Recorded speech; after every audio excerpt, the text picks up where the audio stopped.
안녕하세요, 여러분. 저는 수원대학교 국어국문학과 졸업생 김판중, 신재영입니다. 재영씨, 오늘 저희가 왜 모였는지 아시나요? 네, 바로 국어국문학과에 대한 모든 것을 알려드리려고 모였죠. 맞아요. 졸업생으로서 여러분들에게 쏙쏙 알려드릴 테니까 끝까지 시청해주세요. 그럼 학과에 대해 알아보도록 할게요. 먼저 목차를 한번 보실까요? 이 영상은 다음과 같은 순서로 진행될 거예요. 가장 먼저 국어국문학 전공이 무엇인지 짚고, 과에서 설정한 교육 목표, 교과 과정을 훑어보며 과 동아리라고 할 수 있는 학회 활동을 설명해 드리고, 학과의 전통적인 행사가 무엇이 있는지 살펴보도록 할게요. 국어국문학 전공이란, 사람이 처음 만나게 되면 자기소개를 해야 되잖아요. 재영씨, 국어국문학과가 어떤 학과인지 소개해 줄 수 있나요? 당연하죠. 어떤 나라와 민족을 이해하려면 먼저 그 집단의 언어부터 이해해야 되죠. 그런 의미에서 국어국문학은 한국학의 중심이라고 할 수 있어요. 국어국문학과는 한국어의 본질과 쓰임을 깊이 있게 이해하고 그것을 토대로 예술적이고 실용적인 결과물을 만들어내는 전공이에요. 국어국문학이야말로 우리 삶을 풍부하고 편리하게 해주는 인문학의 선도 분야랍니다. 한국학의 중심, 인문학을 선도하는 학과라. 이야, 듣기만 해도 자부심이 막 넘치는데요? 국어국문학과에 대해 전반적인 소개를 들었으니 학과에서 무엇을 가르치는지 알아볼까요? 흔히 얘기하기로는 국어국문학과 들어가면 매일같이 글귀 뒤적이면서 맞춤법이 맞나 틀리나 머리로 씨름하는 곳이라고 하는데 그게 사실인가요?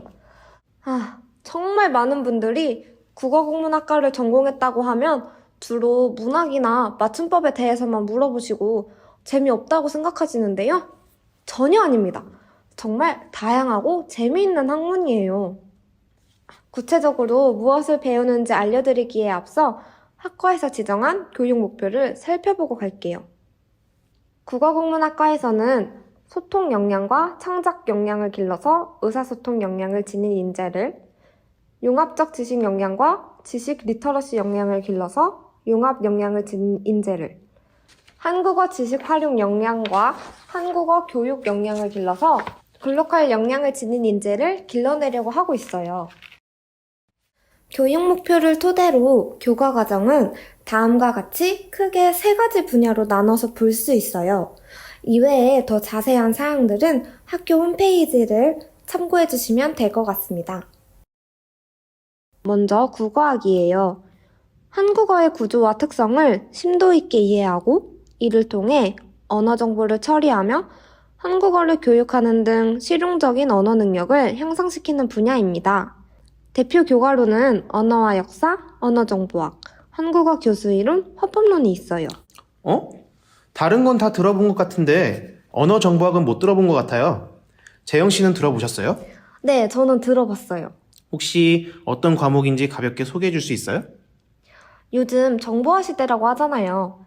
정보들 중에서도 한국어에 특화된 한국어 정보 처리 방법에 대해서 배우고 결과를 해석해보는 시간을 가질 수 있는 수업입니다.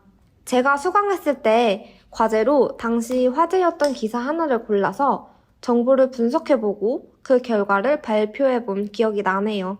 정말 색다른 경험이었어요. 다른 학문과 연계하는 융복합적 과목이 느낌이네요.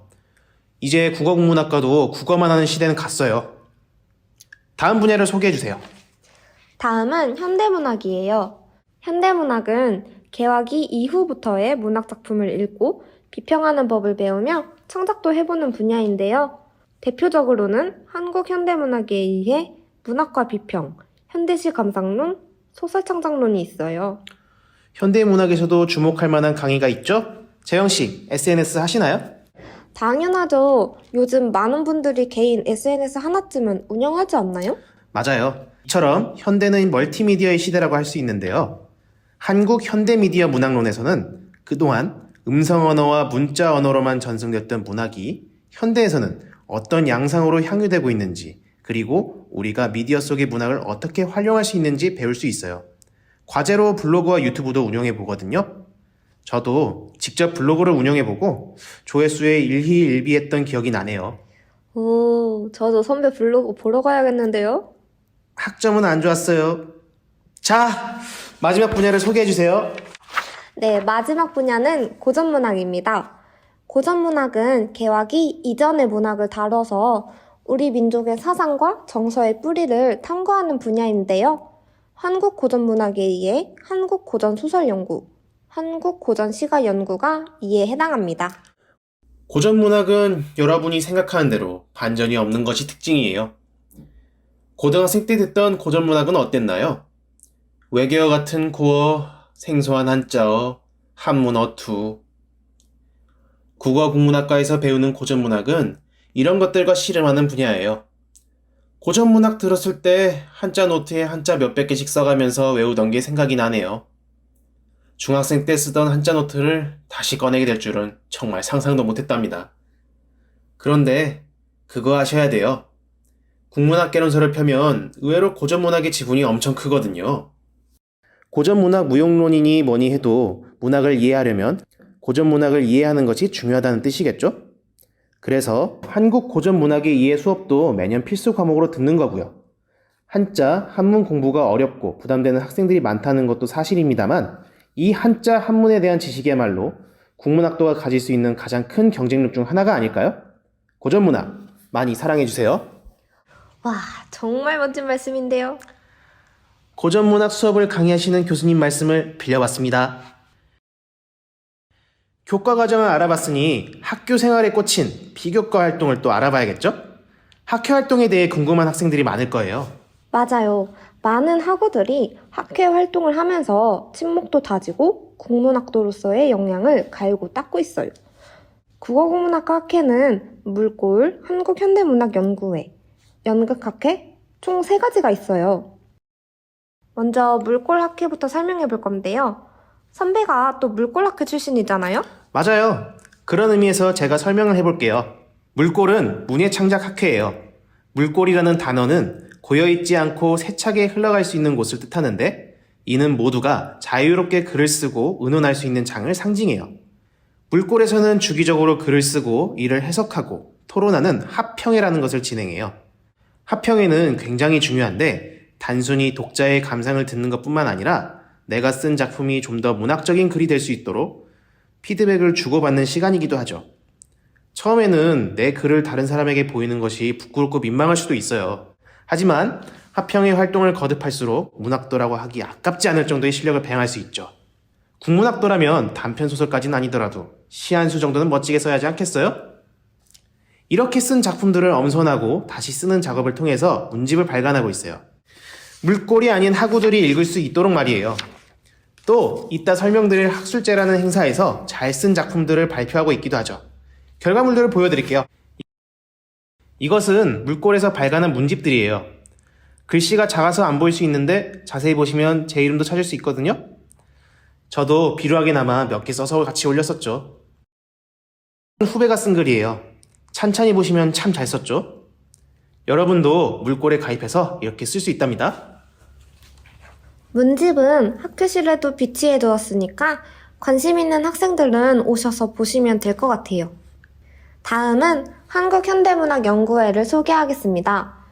한국현대문학연구회는 이름 그대로 한국현대문학에 대해서 같이 알아보고 토론하는 학회입니다. 학회의 활동으로는 작은문학기행이라는 것이 있는데요. 작은문학기행이란 일부 국문학과 수업에서도 진행하는 활동입니다. 작은문학기행은 문학 속에서 다루어졌던 배경 공간 혹은 문학을 소개하는 전시관 등을 직접 방문하고 답사하는 활동을 말합니다.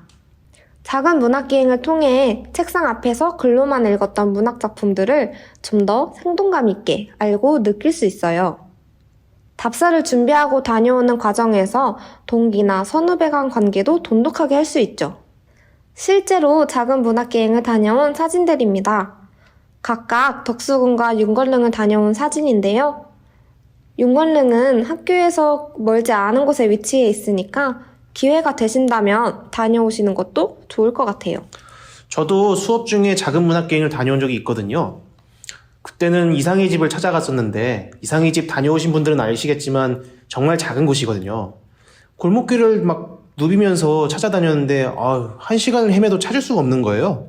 알고 보니까 차 뒤에 숨어 있더라고요. 그때는 얼마나 허무하던지. 이상 졸업생의 넋돌이었고요. 다음은 연극학회입니다. 연극학회는 연극을 공연하는 학회예요. 연극이라고 하니 의외일 수 있지만 국어국문학과에서도 극문학을 많이 공부하고 있거든요.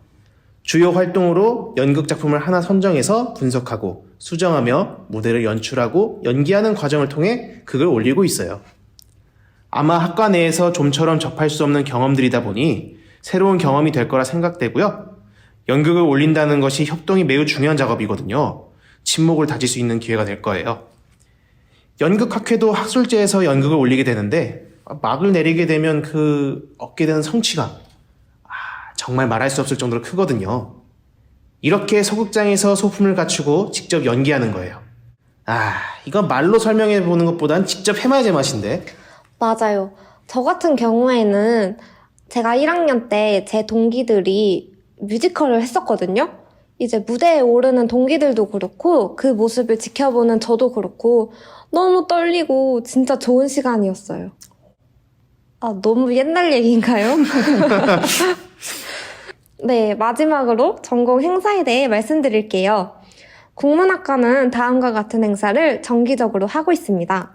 먼저 한글날 행사가 있어요. 학과 학우들을 대상으로 해서 10월 9일날 100일장을 열고 작품을 받아요. 투표로 부문당 3작품을 뽑아서 시상도 하죠. 부문은 7단어로 소설 쓰기, 외국어를 우리말로 바꾸기, 주제에 대해 시 쓰기가 있어요. 가장 큰 행사로는 학술제가 있는데요. 학술제는 국문학과 학우들뿐만 아니라 타전공 학우들도 초대하여 진행하는 행사입니다. 학술제는 학회들이 1년 동안 했던 활동들을 보여주고 학생회의 인사로 구성되어지는데요. 학회들은 각각 물고른 창작 작품 발표, 한국현대문학연구회는 작은 문학기행을 다녀온 것에 대한 보고, 연극학회는 그동안 연습했던 작품을 상연합니다. 학회들의 발표가 끝나고 나면 1년 동안 과를 위해 고생해준 현 학생회가 나와서 인사를 하고 다음에 과 행사 진행 등 열심히 일해줄 차기 학생회가 인사를 합니다. 학생회의 인사가 끝나고 나면 행사는 마무리가 되는데요. 이처럼 학술제는 국문과의 그 해의 이야기를 보여주는 행사라고 할 수 있습니다. 이렇게 저희 학과 국어국문학과에 대해서 알아보았어요. 흥미가 통하셨나요? 직접 경험해 보시면 더 알차고 재미있는 학교 생활이 되실 겁니다. 그리고 학과에 대해서 궁금하신 사항이 있으시면 학과 사무실 위치와 번호, 메일 주소를 남겨놓았으니까 편하게 연락 주시면 됩니다. 이상 학과 소개를 마치도록 하겠습니다. 감사합니다.